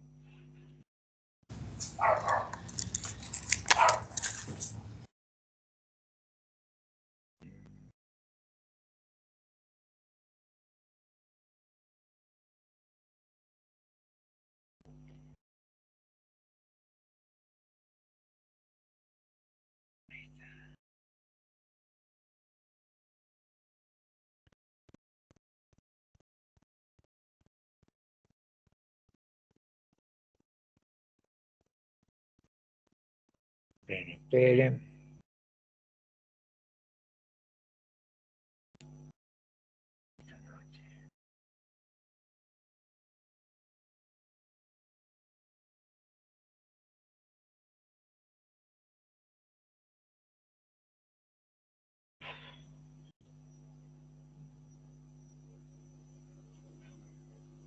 Este sí. Bueno, este sí me acuerdo que hicimos, yo lo voy de acá lo voy yendo para abajo. ¿Se acuerdan que este hicimos de que decía qué tratamiento tienen impuestos, los resultados que obtienen los exportadores por la venta de su producto a empresa del país? Que era lo que acá también yo le decía a ustedes que preguntaba mal, porque decía, en vez de preguntarle directamente qué tratamiento tienen las importaciones en el impuesto a las ganancias, acá le estaba diciendo, preguntándole de otra manera, lo mismo, decía, ¿qué tratamiento tiene el impuesto? Los resultados que obtienen los exportadores extranjeros por la venta de su producto a empresas del país. O sea, si los exportadores extranjeros le venden a empresas del país, es lo mismo que decir que nosotros estamos importando. Y después dijimos esta de cuál es el precio de venta que debe tomar un exportador de limones de Tucumán por su venta a la Comunidad Europea. Ahí es donde yo le expliqué a ustedes que las importaciones en el impuesto a las ganancias están exentas, como le puse acá, y las exportaciones están grabadas. O sea, lo que yo vendo afuera del país está grabado. Lo que yo traigo de afuera del país no está grabado. Por eso dice acá, también le hicimos esta, pues por si no se acuerdan, ustedes tomen con un llamadito ahí de acordarse, de estudiar un poco, digamos. Si quieren, no hay problema, yo lo puedo recibir a veces que ustedes quieran venir, no hay problema con eso. Tampoco le voy a preguntar nada. Yo simplemente un consejo por el hecho de que están pagando. Pero no hay problema. Dice, los resultados que obtienen los exportadores extranjeros por la venta de sus productos a empresas del país constituyen importaciones de productos del exterior. Esa es la respuesta. No están alcanzadas por el impuesto a la ganancia. Y bueno, ahí yo le aumenté que se busca evitar la sobrefacturación. Eso es un agregado que no hace falta que lo pongan, pero les cuento que las importaciones no están grabadas porque como el sujeto del exterior no va a pagar impuesto a la ganancia acá en la Argentina, acá se hace el supuesto de que podría el argentino pedirle que le aumente el precio, digamos. Entonces, lo sobrefactura las compras. Si no, no lo vamos a alcanzar por impuesto a la ganancia, entonces se evita eso. Y el exportador de Tucumán deberá presentar los medios de prueba que justifiquen el precio de venta establecido al tratarse de empresa independiente y productos que no tienen un precio público y notorio conocimiento. Un precio de público, como si. Yo acá le había contado a ustedes que cuando se vende al exterior, la ley establece una serie de condiciones con respecto al precio de venta. Y dice que si yo vendo productos cuyo precio es de público y notorio conocimiento, por ejemplo, soja, trigo, tengo que utilizar ese precio, salvo prueba en contrario. Que yo le demuestre a la FIP por qué no utilicé ese precio. Si son empresas independientes, o sea, empresa independiente quiere decir que la empresa del país no tiene ninguna relación con la empresa del exterior, en ese caso se aplican los precios que están, dos precios se pueden aplicar. Si es un producto de público y notorio conocimiento, como trigo, soja, yo decía ustedes, se aplica el precio que está vigente en ese momento, salvo por el contrario. Y si son empresas que venden productos que no son de un precio de público y notorio conocimiento, como sé, por ejemplo, este caso, nosotros acá estamos vendiendo limones. Limones, ¿ven? El limón no tiene un precio de público y notorio conocimiento. Entonces, el que exporta el limón tiene que justificar el precio de venta. Por eso acá le dice, el exportador de Tucumán deberá presentar medios de prueba que justifiquen el precio de venta establecido al tratarse de una empresa independiente y productos que no tienen un precio de público y notorio conocimiento. Y después teníamos el otro caso que era la empresa vinculada. La empresa vinculada es cuando una empresa del país tiene relación con otra del exterior. Por ejemplo, que la del exterior, yo le había comentado a ustedes, tenga participación en el capital de la empresa del país. Otro ejemplo podría ser que la empresa del exterior tenga como representante en la Argentina a un estudio contable que a su vez ese estudio contable sea el asesor de la empresa del país. Entonces ahí, ustedes son vinculadas, dice. A las empresas vinculadas se las controla más y se les establece que trabajen, dice, ustedes tienen que fijar los precios como empresa independiente. Caso contrario, se le aplicará precio de transferencia. Les explico. El precio de transferencia es un precio que calcula AFIP para las exportaciones y es mucho mayor que el precio que normalmente se le aplica a las operaciones. Y con ese precio le cobran el impuesto. Si es que la empresa quiere hacer trampita y es vinculada y quiere mostrarse como que no son vinculadas. Ya van a aparecer otras preguntitas de eso y ya se ve. Todo esto que lo estoy hablando nada más es porque yo se lo expliqué. Bueno, y justo ahí creo que me queda, porque esta no recuerdo que se la haya explicado. A ver, dice, un jubilado como ministro del Poder Ejecutivo, lo que son temas vistos, pero no específicamente en preguntitas, dice, un jubilado como ministro del Poder Ejecutivo de la Nación cobró retroactivamente un ajuste de jubilación por los 6 años anteriores. ¿Qué alternativa de imputación de esa ganancia tiene? Comente brevemente las ventajas o desventajas de cada una de estas alternativas. Eso es una excepción al criterio de lo percibido, porque el jubilado, su remuneración es ganancia de cuarta categoría. Entonces, bueno, en el apunte hay una parte de excepción al criterio percibido y ahí está lo mismo que está acá, entonces yo se lo voy a explicar directamente de aquí. Cuando ya sea un jubilado, no, también puede ser cualquier otra persona humana que obtiene ganancia de cuarta categoría y que después de pasar unos años, pues supongamos, no sé, defendió en un juicio a una sociedad anónima y la sociedad anónima no le quiso pagar lo acordado, entonces se hace juicio, pasan 5 o 6 años y sale retroactivo a esa fecha. Bien, entonces vuelvo a repetirle, dice, un jubilado, perdón, acá está la pregunta, un jubilado como ministro del Poder Ejecutivo de la Nación cobró retroactivamente, o sea, de periodos anteriores, un ajuste a la jubilación. ¿Qué alternativa de imputación de esa ganancia tiene. O sea, ¿qué es lo que puede hacer? ¿Cómo la puede imputar a esa ganancia? Entonces resulta que acá tiene dos chances, mire. Un jubilado, como ministro del Poder Ejecutivo de la Nación, que cobra retroactivamente un ajuste de su jubilación, vuelvo a decirle, puede ser para un contador, para cualquiera que obtenga ganancia de cuarta categoría y que cobró algo retroactivo, o sea, algo que corresponde a años anteriores. Tiene dos posibilidades, mire. Primero, puede declararlo en el periodo en que cobra el ajuste. Supongamos lo cobra ahora en 2024, pero ve un dinero que en realidad se originó en el 2020. Ahí está. Entonces, declarar en el periodo en que se cobra el ajuste. La ventaja es que no pierde la prescripción grabada y la desventaja es que paga mayor impuesto. Y si no, la otra opción es declararlo en el periodo en que se devengaron. O sea, yo lo declaro en el 2020. Y ahí es al revés.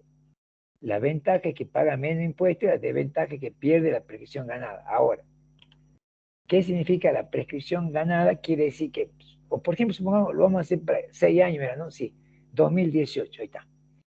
Este ajuste corresponde al año 2018. Entonces el contribuyente, en este caso el ministro de este jubilado, puede hacer dos cosas. O lo declara en la declaración jurada de ahora, del correspondiente al periodo 2024, o vuelve a presentar la declaración jurada 2018, incluyendo esa plata. Entonces dice, ¿qué le conviene? ¿O cuál es la ventaja? Por eso le dice acá, comente brevemente ventaja y desventaja de cada una de esas alternativas. Si él lo declara ahora, va a pagar más impuestos. Esa es la desventaja. Y la ventaja es que no va a perder la prescripción ganada. O sea, no le van a poder volver a revisar el año 2018, porque ya se venció. 5 años después ya se vence todo. Por eso le dicen 6 años ahí. Y la otra es presentar una declaración jurada rectificativa del 2018. Y ahí va a pagar menos impuestos. Y la desventaja es que pierde la prescripción ganada. ¿Cómo sé yo que paga más impuestos, menos impuestos? Porque en la ley de ganancia comentada, que es un librito que saca Repar,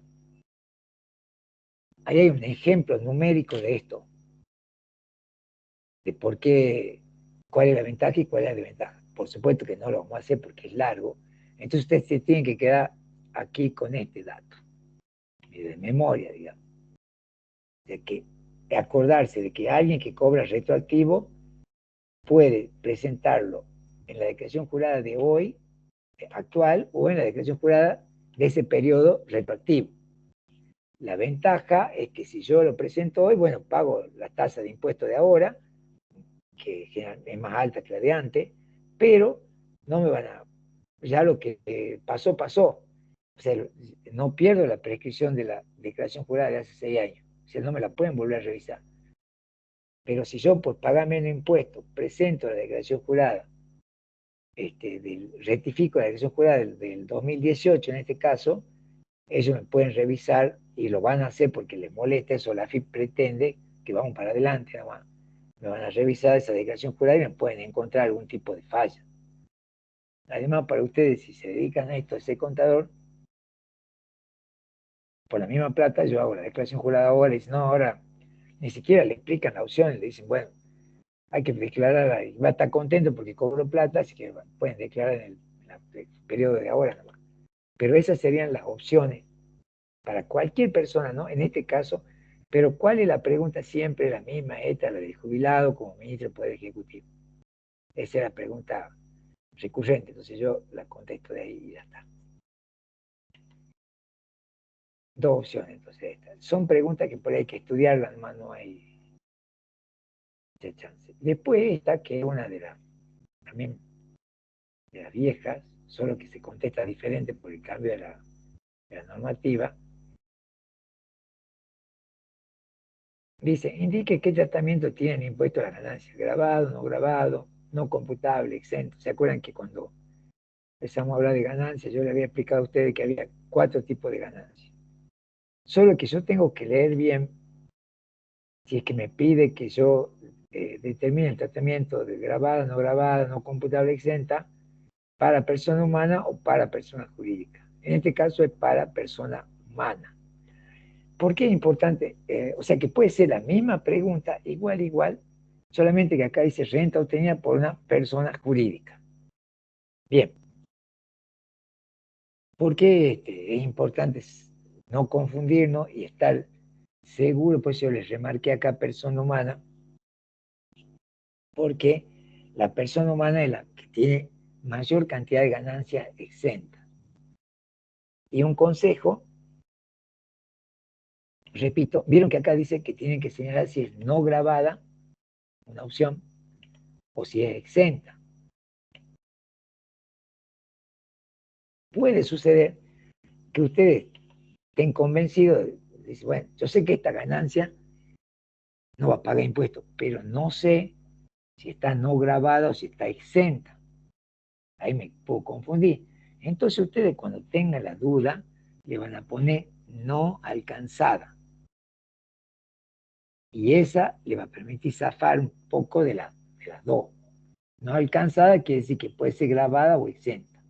Si se acuerdan bien que es no grabada y que cuál es exenta, la ponen. Pero si tienen duda de cuál es cuál, le ponen directamente no alcanzada. Bien. Venta de títulos públicos. Yo le había comentado que los títulos públicos son los títulos que emite el Estado y los intereses de títulos públicos, estas dos van de la mano. El título público sería cuando yo lo vendo al bono, por ejemplo, del Estado, y los intereses porque el Estado se financia también a través de la venta de bonos. Y esos bonos, por ejemplo, pueden ser 5 años, 10 años, 20 años.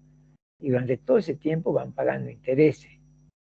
Entonces, tanto la venta de los títulos públicos como la percepción de los intereses públicos del Estado Nacional están exentos. No importa el importe de ganancia que tengan, están exentos. ¿Sí? Dice, percibió, acá estamos en el tercero, percibió intereses por un préstamo a 90 días que le realizó una SRL. Habíamos dicho que la persona humana, cuando la ganancia que obtiene por la colocación de capitales es de segunda categoría. Entonces, por eso dice acá, ¿qué nos preguntaba? Decía, nos pedía que digamos, tratamiento. Eso nos pedía, tratamiento. Bien. ¿Qué más nos pedía? Si está categoría, si está grabado, hay que decir de categoría. Y después, ¿cómo tributarían si ganancia cedular o global? Entonces, si es que la ganancia está exenta o no grabada o no computable, ponemos grabada, no computable, exenta. Ahora, si está grabada, teníamos que decir qué categoría es y si tributa en forma cedular o global. Por eso acá cuando hicimos venta de títulos públicos, percepción de interés de título público, decimos exento, listo. Pero acá en el tercero decimos percibe interés por un préstamo a 90 días que le realiza una SRL, grabado. Entonces, si yo llego a poner grabado, ahí sí la tengo que completar con la categoría y con cómo tributaría. Por eso dice grabado. Segunda categoría, impuesto global, porque es un préstamo, cobro de intereses por préstamo. Después dice, participación en la utilidad de una SRL. Recuerden que la participación de la utilidad de una SRL, los dividendos de la SA, son impuestos cedular. Entonces, grabado, o grabada, pueden poner grabado, pongamos. Segunda cedular, impuesto cedular. Si no puedo decir grabado, impuesto cedular directamente, aunque ahí dice la categoría, es segunda cedular. Está bien, no dije nada. En cambio, la participación en la utilidad de una sociedad colectiva, fíjense en cómo cambia, grabado, tercera categoría, impuesto global. Solo la utilidad que distribuye la SRL y los dividendos que distribuye la SA son alcanzados por el impuesto cedular. Las utilidades de la colectiva, de la sociedad simple, de la sociedad capital e industria, todas esas van, tercera categoría, impuesto global. Y ahí está la otra, ¿ven? Fíjense. Percibe dividendos de la necesidad del país. Es exactamente lo mismo que si diría participa en las utilidades de una SRL. grabado, segunda cedular, impuesto cedular. No nos pide la tasa. Utilidad que obtiene por la venta de una computadora que tenía afectado a su estudio contable. Eso es cuando yo vendo un bien mueble amortizable, es una excepción a la teoría de la fuente, si está grabado. Entonces, grabado, cuarta categoría, impuesto global. Y resultado por la venta de un automóvil de uso particular no grabado. Siempre que vendan un bien que sea de uso particular, o sea, que no esté afectado a ganancia grabada de una persona humana, eso siempre va a estar no grabado. Pero por ahí si ustedes tienen duda, como les decía yo, si no, que no sé si está exento, si está no grabado, le pongo no alcanzado y listo. Bueno, voy a tomar un poquito de agua y ya seguí.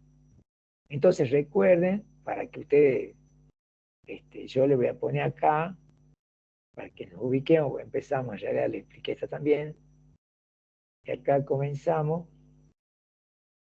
que hoy es,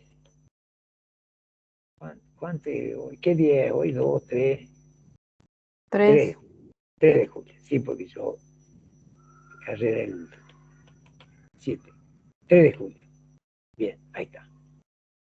Entonces yo le pongo acá, gracias, el 3 de julio, entonces eso comenzamos a ver a partir de ahí el 3 de julio. Entonces hicimos una, dos, y esta es la tercera,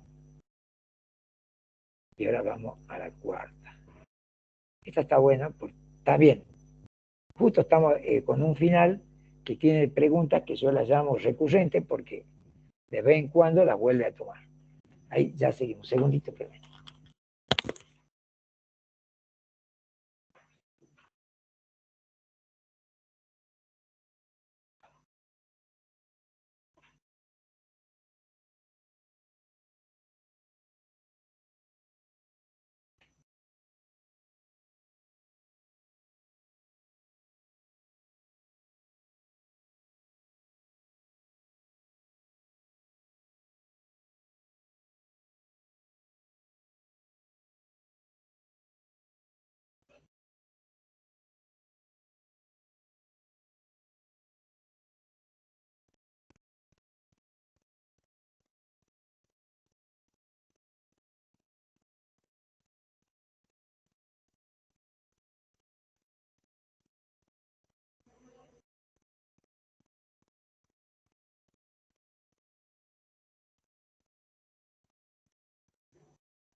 Bien, bien, bien. A ver. Ahí estoy, ya volví. Vamos a la pregunta número 5. A ver, estamos bien. Que vean. Nadie pregunta. Nada, no, estamos bien. Bueno, vamos a la 5. En la 5 nos dice, ¿qué efectos produce en el impuesto a la ganancia las siguientes situaciones? Ahí está. Fíjense acá, dice A, director. Lo voy a marcar porque esta es la primera vez que aparece esta. Director que retira dinero de la sociedad y esto se refleja en la cuenta director XX. O sea, él retira dinero. Socio de SRL retira dinero y esta se refleja en la cuenta particular del socio y en ambos casos la sociedad no cobra intereses por estas entregas. O sea que el director retira dinero y esto se refleja en la cuenta de director XX. Y acá también retira dinero socio I, y nos dice que en ambos casos la sociedad no cobra intereses. Acá este es director, y este es socio nada más. No dice que sea el socio gerente, dice socio. Entonces acá dice, el director XX deberá declarar en el periodo en que se celebra la asamblea de asignación individual de honorarios como ganancia de cuarta categoría el monto determinado por la asamblea. ¿Se acuerdan? Eso sí lo vimos nosotros ya, que el director lo que percibe como remuneración lo declara como ganancia de cuarta categoría en el periodo en que se celebra la asamblea. Ahora, si el dinero retirado es mayor al asignado por la asamblea, supongamos que la asamblea le asigna 200.000, pero a él le adelantaron 300, el excedente se considera disposición de fondo a favor de tercero que genera intereses presuntos, no admite prueba en contrario. Que esto, ¿se acuerdan que yo le expliqué? Porque el muchacho que rindió ahora me comentó que le pidió a Ale disposición de fondo o bien a favor de tercero, que dijimos cuando la sociedad anónima le presta a terceros, o a un socio incluso un inmueble, o le presta bienes muebles, o le presta dinero, y eso no es el objeto principal, no se dedica a eso y no cobra intereses, por eso es la aclaración acá, que en ambos casos la sociedad no cobra intereses, dijimos que eso genera una disposición de fondo a favor de tercero. Entonces, si el director retira dinero, no hay problema, dice, porque bueno, tiene que vivir hasta que la asamblea se reúna y determine la asignación de fondos. Ahora, si la asamblea se reúne y determina la asignación de fondos, y dice, si el dinero retirado es mayor al asignado por la asamblea, el excedente, o sea, ese monto mayor, se considera disposición de fondo a favor del tercero, que genera interés presunto, no admite prueba en contrario. Pero fíjense en qué pasa con el socio de la SRL. Y aquí voy a aprovechar para explicarle eso de dividendo ficto. Dice, el dinero retirado por el socio de SRL se considera utilidad presunta, sujeta al pago de la alícuota del 7% en concepto de retención de pago único y definitivo. ¿Por qué eso? Porque él no es director, no es socio común. Límite de la retención, la participación del socio en la utilidad del último ejercicio no distribuida. Bueno, acá van a quedar nocados, pero sí lo van a entender. Si el monto retirado excede la utilidad que le corresponde al socio, el excedente se considera disposición de fondo a favor del tercero, genera interés presunto, no admite prueba en contrario. Esto yo le voy a hacer yo le voy a pasar abajo para que lo veamos todos juntos y le voy a hacer un ejemplito para que lo entendamos. Dice que acá dice, el dinero, el socio, se imaginan que el socio no tiene por qué retirar dinero. Y yo le había comentado a ustedes que desde que surgió el impuesto celular, y bueno, la Argentina, han visto que Bobby dice, bueno, ¿cómo podemos hacer para que no pague yo el impuesto, esa retención, no pague ese impuesto a la ganancia, que el 7%, que me retengan el 7%? Y bueno, hagamos que yo te presto plata, le dice la sociedad, con tal de tus ganancias, que figure ahí que yo te presto plata. Entonces la FI dice, no, eso se va a llamar dividendo ficto o utilidad presunta, porque si vos estás retirando plata, ¿por qué estás retirando plata? Porque saben que después te la pueden cobrar la utilidad, entonces es una utilidad adelantada, digamos. Entonces por eso dice acá, miren, el dinero retirado por el socio de la SRL se considera utilidad presunta, sujeta al pago de la alícuota del 7%. Y si utilidad presunta es como si fuera dividendo. Si fuera una SA sería dividendo. De retención de pago único y definitivo. Dice el límite de la retención. O sea, no me pueden retener sobre toda la plata. La participación del socio en la utilidad del último ejercicio no distribuida. A ver, vamos a ver, hagamos el ejemplo así. Y me dicen si lo entienden, si no. Ejemplo. Supongamos que las utilidades no distribuidas del ejercicio, del último ejercicio, vamos a poner todo, distribuidas. Esto ni lo explican ellos, no creen que lo explican.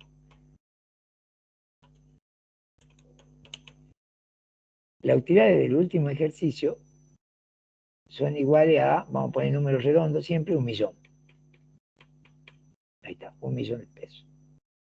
Bien, números chicos, ¿no? Para que vamos acá. Utilidades no distribuidas del último ejercicio. Bien.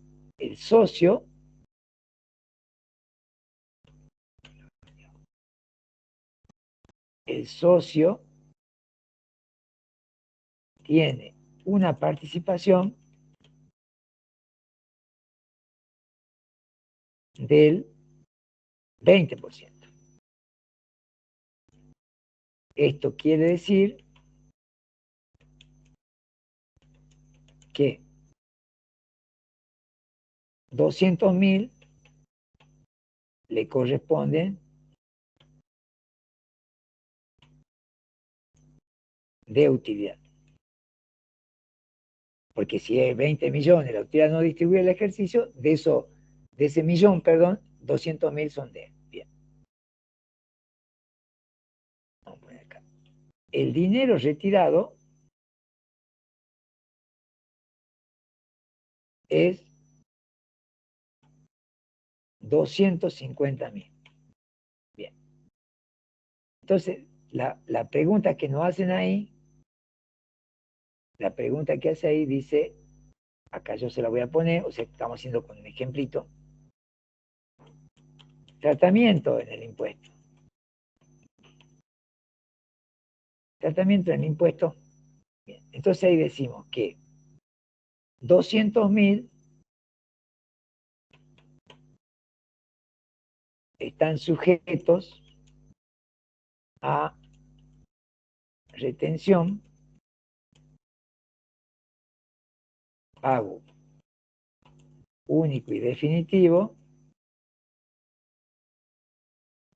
de 7%.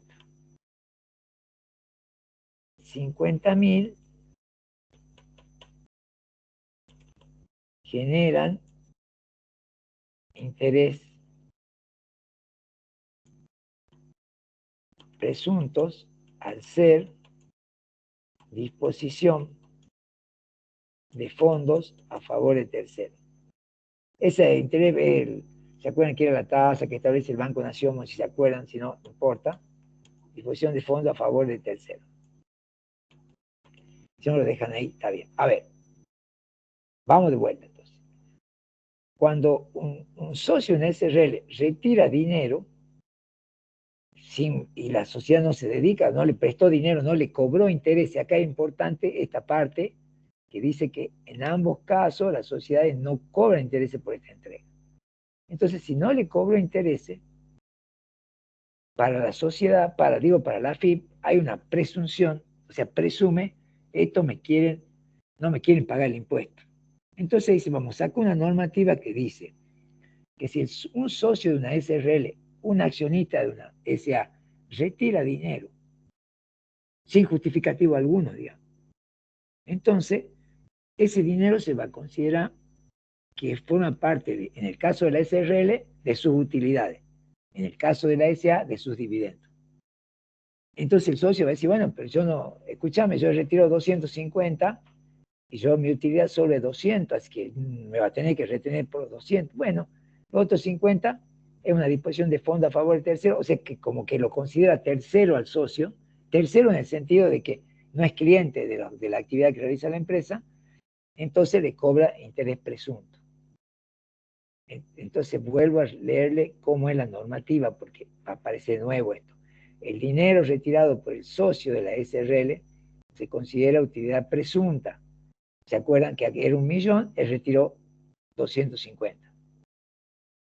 Y está sujeto al pago de la alícuota del 7% en concepto de retención, acá vamos, de pago único y definitivo. Pero dice, límite la participación del socio en la utilidad del último ejercicio no distribuido.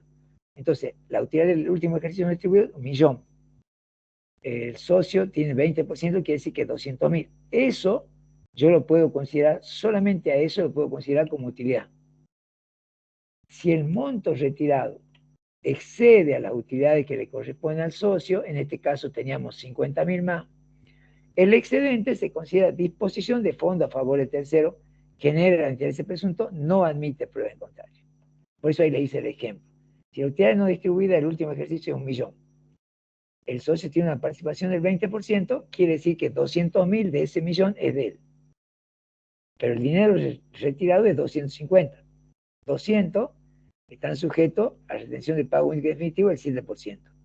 Y los otros 50, por eso dice acá, si el monto retirado excede la utilidad que le corresponde al socio, ese excedente se considera disposición de fondos a favor del tercero, genera interés presunto. No admite prueba en contrario. Y bueno, la primera partecita era más fácil. Ahora podemos nuevamente subirlo arriba.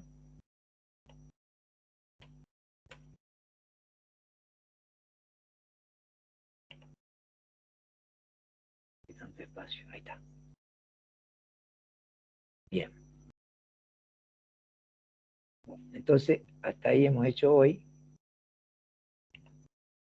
A ver, déjenme que lo guarde.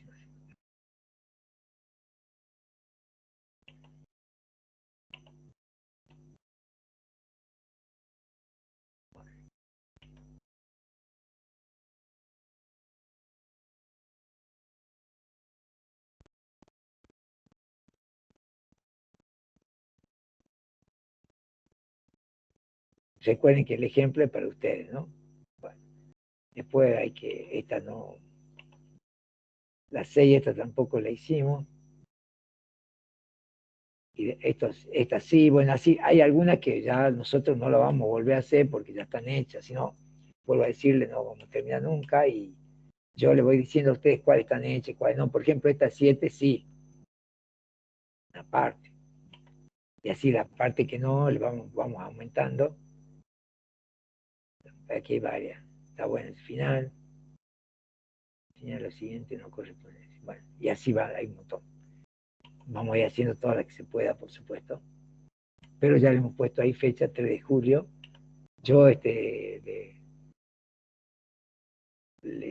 le subo este final, no hay problema, y este quedaría como el actual, porque recuerden que está ahí, pusimos la fecha de 3 de julio, para saber que todo lo anterior ya lo vimos, y de acá para acá, no.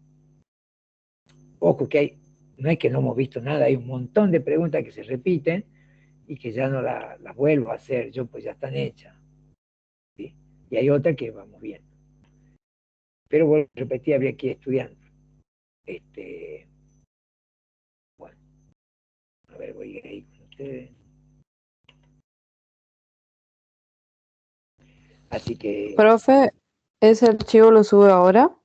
Sí, yo ahora corto con ustedes y les subo los últimos finales, los últimos finales ya listos para estudiar. Y esta pregunta, hasta incluida la fecha de 3 de julio que vimos hoy, eso también ya está listo para que ustedes lean. Háganme caso, estudien los cuestionarios y estudien lo de Ale. Recuerden que vamos viendo mucho, es una guasada, pero bueno. Luis, el Word ese que tenés, que son más de 70 páginas, que antes era 60, que lo fuiste actualizando, ¿ese también nos lo vas a subir después, actualizado? Lo subo ahora, si querés, no hay problema. Solo que ustedes acuérdense de que si nosotros subimos esto ahora, es esto más lo de Ale nada más, no lo viejo, porque lo viejo, como dijo Fernando, lo vamos actualizando. Entonces yo lo que voy a hacer ahora, ustedes me van a esperar, yo ahora voy a dar otra clase. Y esta noche, después de las 9, tipo, bueno, 10:30, pues yo ahora me voy a poner a correr un poquito. Yo tipo 10:30, así, ahora voy a dar clase, después voy a tratar un poquito, pero ustedes hasta la noche tarde van a tener listo lo actualizado. Yo lo voy a volver a subir lo de Ale y lo voy a subir todo esto hasta hoy. Entonces, eso es lo nuevo, lo anterior queda afuera, digamos, para que no se le haga un lío. Podemos hacer así. ¿Sí se entiende? Bueno, profe, sí, se entiende. Perfecto. Y nos vemos, recuerden, el jueves. El viernes, digo, no, ustedes el viernes tendrían a las 6 de la tarde. El viernes, porque mañana jueves yo no les doy clase, estoy viajando. ¿Sí? Y ahí le doy la... Sí, profe. Al pelo, Luis. Listo, profe. Que estén bien. Chao, hasta luego. Nos vemos. Chao, buen viaje. Chao. Gracias, muy amable. Chao, hasta luego.